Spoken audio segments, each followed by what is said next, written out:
बिहार को विशेष राज्य का दर्जा देने का क्या हुआ, उस कमिटमेंट का? स्मार्ट सिटीज का क्या हुआ? जो जो सांसद गांव अच्छा, आप लोगों को याद होगा कि सांसद लोग गांव गोद लिए थे। तो मेरा आपसे आग्रह है, एक बार इस देश के लोकतंत्र के लिए, लोगों के लिए एक बार उन गांवों को जाकर के दिखा दीजिए कि जो जो गांव ये लोग गोद लिए थे विकास के नाम पर, वो विकास गोद में ही है कि जो है पैदल चलने लगा है, अपने पैर पे खड़ा हो गया। जरा दिखाइए ना उन गाँवों को। सारे सांसदों ने जो है गांव गोद लिए थे। ये जो कमिटमेंट की बात है, उसकी सच्चाई बिहार की जनता समझ रही है। और आपको बता दें, जनता समझ रही है ये। इस बार का चुनाव जो है ना, दो अलायंस के बीच में और दो पार्टी के बीच में नहीं हो रहा है। इस बार देश की जनता एनडीए के सामने लड़ रही है। क्या कन्हैया कुमार ने वोटर्स के मन को भांप लिया है? क्या नीतीश कुमार पर हमला बोलकर कन्हैया ने अपनी जीत पक्की कर ली है? आखिर ऐसा क्यों कहा जा रहा है कि कन्हैया के इस दाव ने बीजेपी के मनोज तिवारी को उत्तर पूर्वी दिल्ली की रेस में काफी पीछे छोड़ दिया है? और सबसे बड़ा सवाल तो ये है कि दिल्ली से चुनाव लड़ रहे कन्हैया ने बिहार के सीएम नीतीश कुमार को निशाने पर लेकर भारी मतों से विजय का रास्ता कैसे क्लियर कर लिया है? लोकसभा चुनाव अब चौथे राउंड में प्रवेश कर चुका है। चौथे फेज के दौरान उत्तर पूर्वी दिल्ली सीट से कांग्रेस कैंडिडेट कन्हैया कुमार भी वोट डालने के लिए अपने घर बेगूसराय पहुंचे हुए थे। लेकिन इस दौरान जब कन्हैया का मीडिया से आमना सामना हुआ तो उन्होंने बिहार के सीएम नीतीश कुमार पर जमकर निशाना साधा। यही नहीं, कन्हैया ने एक एक करके नीतीश कुमार की खूब कमियां गिनाई। साथ ही बिहार की दुर्गति के लिए नीतीश कुमार को जिम्मेदार भी ठहराया। लेकिन दिल्ली से चुनाव लड़ रहे कन्हैया अचानक नीतीश कुमार पर क्यों बिफर पड़े, ये सवाल आपके मन में जरूर उठ रहा होगा।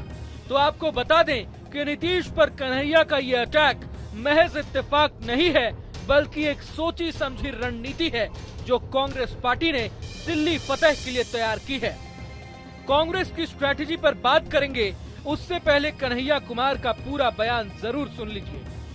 कमिटमेंट था ना बिहार को विशेष राज्य का दर्जा देने का, क्या हुआ उस कमिटमेंट का? स्मार्ट सिटीज का क्या हुआ? जो जो सांसद गांव अच्छा, आप लोगों को याद होगा कि सांसद लोग गांव गोद लिए थे। तो मेरा आपसे आग्रह है, एक बार इस देश के लोकतंत्र के लिए, लोगों के लिए एक बार उन गांवों को जाकर के दिखा दीजिए कि जो जो गांव ये लोग गोद लिए थे विकास के नाम पर, वो विकास गोद में ही है कि जो है पैदल चलने लगा है, अपने पैर पे खड़ा हो गया। जरा दिखाइए ना उन गाँवों को। सारे सांसदों ने जो है गाँव गोद लिए थे। ये जो कमिटमेंट की बात है, उसकी सच्चाई बिहार की जनता समझ रही है। और आपको बता दें, जनता समझ रही है ये। इस बार का चुनाव जो है ना, दो अलायंस के बीच में और दो पार्टी के बीच में नहीं हो रहा है। इस बार देश की जनता एनडीए के सामने लड़ रही है। अपना खाना खा करके चुपचाप जा करके वोट कर रही है, क्योंकि उनको महसूस होने लगा है कि देश में तानाशाही बढ़ रही है।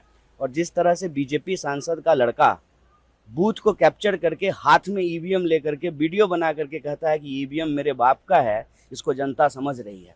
इसीलिए मैं कह रहा हूँ कि हवाबाजी करने दीजिए, शोबाजी करने दीजिए। जनता मन ही मन ठान ली है कि 10 साल हो गया है, समय समय पे सत्ता बदलते रहनी चाहिए, रोटी पलटती रहनी चाहिए, नहीं तो रोटी जल जाती है और सत्ता निरंकुश हो जाती है। कन्हैया के बयान में आप साफ साफ सुन सकते हैं कि उनके निशाने पर सिर्फ और सिर्फ नीतीश कुमार और उनकी नीतियां थी। लेकिन यहाँ सवाल उठता है कि नीतीश को आड़े हाथों लेकर कन्हैया ने उत्तर पूर्वी दिल्ली सीट से बीजेपी उम्मीदवार मनोज तिवारी की परेशानी कैसे बढ़ा दी। असल में दिल्ली में महज 12 दिन बाद यानी 25 मई को छठे राउंड में वोटिंग है। दिल्ली की सभी 7 सीटों पर वोट डाले जाने हैं। लेकिन उत्तर पूर्वी दिल्ली सीट का समीकरण बाकी सभी सीटों से थोड़ा अलग है। इस सीट पर पूर्वांचली वोटर्स निर्णायक भूमिका में होते हैं। चूंकि north east Delhi seat UP के सीमा से सटी हुई है, इसलिए यहाँ बिहार के लोग भी अच्छे खासे तादाद में रहते हैं। पॉलिटिकल एक्सपर्ट्स का मानना है कि इन बिहारी वोटर्स के लिए जितने अहम स्थानीय मुद्दे हैं, उससे कहीं ज्यादा जरूरी बिहार के मसले हैं।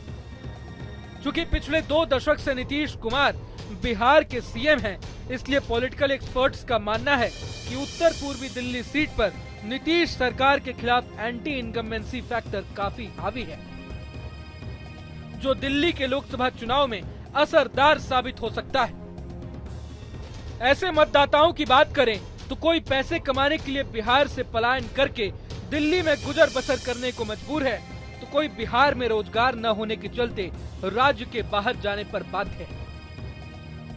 ये बात लाजमी है कि इन वोटर्स के मन में सबसे ज्यादा रोष बिहार के सीएम के प्रति ही होगा। यही नहीं, पिछले 2 बार से बीजेपी के मनोज तिवारी इन्हीं बिहारी वोटर्स के इस नब्ज को पकड़कर जीतते आ रहे हैं। मगर अब समय बदल चुका है। कांग्रेस का मानना है कि अगर इस सीट पर बिहारी वोटर्स के मन में उतर गए तो जीत पक्की है। यही वजह है कि कन्हैया अपनी सभाओं में भी केंद्र सरकार के साथ साथ नीतीश कुमार पर भी लगातार हमला बोल रहे हैं। हालांकि दूसरी तरफ बीजेपी के मनोज तिवारी अपनी दावेदारी को लेकर काफी कॉन्फिडेंट है। क्षेत्र की जनता, दिल्ली की जनता, खासतौर से नॉर्थ ईस्ट दिल्ली की जनता ऐसे लोगों को कड़ा जवाब देने वाली है। मुझे तो लगता है जमानत भी जब्त हो जाए तो आश्चर्य नहीं होना चाहिए। बहरहाल चुनाव है, हम किसी लड़ाई को कमजोर नहीं समझते हैं, लेकिन प्रवीण राणा की बातों को जो सुनेगा, जो दिनेश प्रताप जी की बातों को सुनेगा, उसको समझ में आ जाएगा कि अब नरेंद्र मोदी जी के सामने कन्हैया कुमार जैसे टुकड़े टुकड़े गैंग के लोगों को लाने वालों का परिणाम क्या होगा। लेकिन मनोज तिवारी का ये आत्मविश्वास उन्हें जीत दिला सकेगा या नहीं, ये तो वक्त ही बताएगा।